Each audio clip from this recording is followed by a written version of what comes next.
name is Marcia Dempsey, and I'm going to be doing a book review on Mariano Plotkin's Mañana es San Perón. And here's the book, and this is Juan Perón, and this is Eva Duarte, Evita.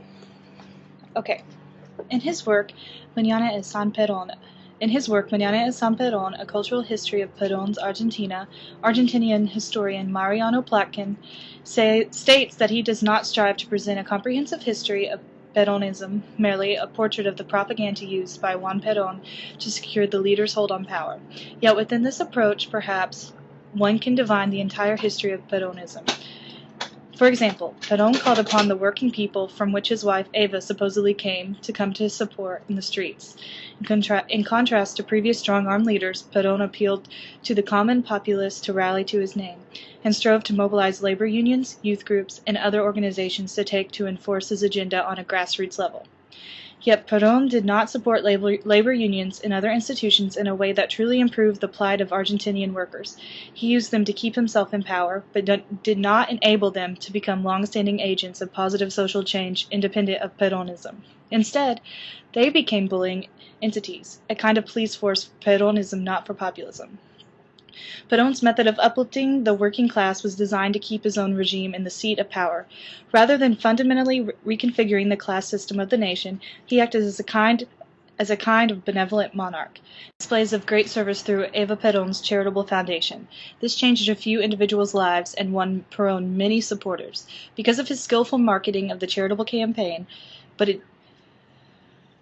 it did not change Argentinian society or truly make it more functionally democratic or socially mobile. Another example of Perón's simultaneously reactionary yet conservative approach, an approach that created an image of populism while still deploying conservative ideology, was how he enfranchised women in Argentina.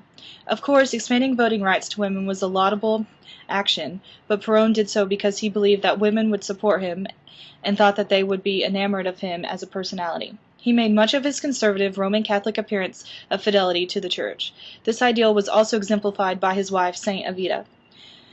Perón stated that women were more compassionate and had a deeper spiritual life than males, and this was why they should be allowed to make a contribution to politics, not because they should be taken seriously as enforcers of real masculine state power. Women were used to evangelize the glory Perón and to view him not as a saintly leader. Perón positioned himself figurehead, the center of a cult of personality, like a Catholic saint. That was why he desired female support. Perón expanded access to education for the Argentinian poor, in another action that secured him many votes. But the history that was taught in the classroom was rewritten to praise Perón as a leader, much as it was in Stalinist Russia and Nazi Germany to praise the leaders of those regimes. Education was promoted because it was yet another way to serve the interest of Perón's state, not further the poor, individual citizens' aspirations. Youth groups and youth organizations also became an important element in securing Perón's dominance over the nation, often through violence. Perón did not fundamentally change the relationship between state and labor, state and individual. He still wished to wield control. Although he did value the role of the working class in supporting his personal agenda, he was less reluctant to embrace the image of the common worker than previous regimes. But he did so in a way that he did not truly empower institutions such as labor unions to act as voices for the voiceless. Instead, when he did collaborate with unions, when he was coming to power or reasserting his power, it was to use them as his tool. Unions and student groups proved useful in harassing Perón's political enemies. They allowed him to seem above the fray, while they were terrorizing the opposition through the use of illegal methods. Still, given the alienation of the working poor from Argentinian society pre-Perón, some scholars, such as Daniel James, author of Resistance and Integration, Peronism and the Argentine Working Class, have been tempted to view Peronism in a more positive light. In the mobilization of labor, James sees the decision of workers to support Perón as a fundamentally rational choice. And even if under Perón a new working class culture did not fully come into fruition, Peronism did expand the notion of Argentine citizenship in a way that did not link it to class. James argues that workers did not blindly support Peronist propaganda, but had complex, ambiguous, frequently contradictory responses to the types of media detailed in Plotkin's work, and they were critical consumers of the Peronist agenda. Labor, women, the working class, and student groups, in other words, used Perón as well as were used by him, according to James. James acknowledges that while Union leaders may have been corrupt and thuggish, and served the regime to suit their own ends, individual workers obeyed a kind of pragmatic philosophy, and used the historical moment to further their own ends. He also contrasts the more positive role unions played after Perón assumed power versus the interim military regimes after Perón lost power.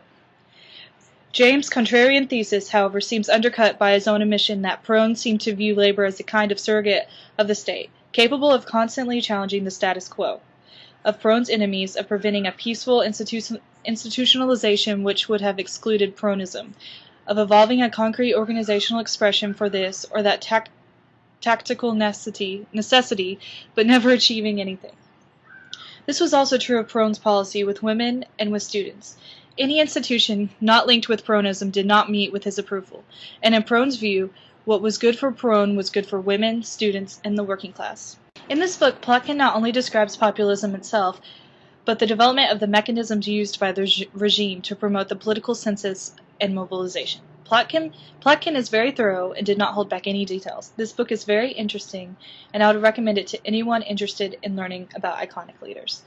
So basically, I very much enjoyed this book, and I would recommend it to anyone willing and wanting to learn about great Latin American leaders or just Argentina itself. He was a great leader, misunderstood, but he was very successful. Thank you very much and have a nice day.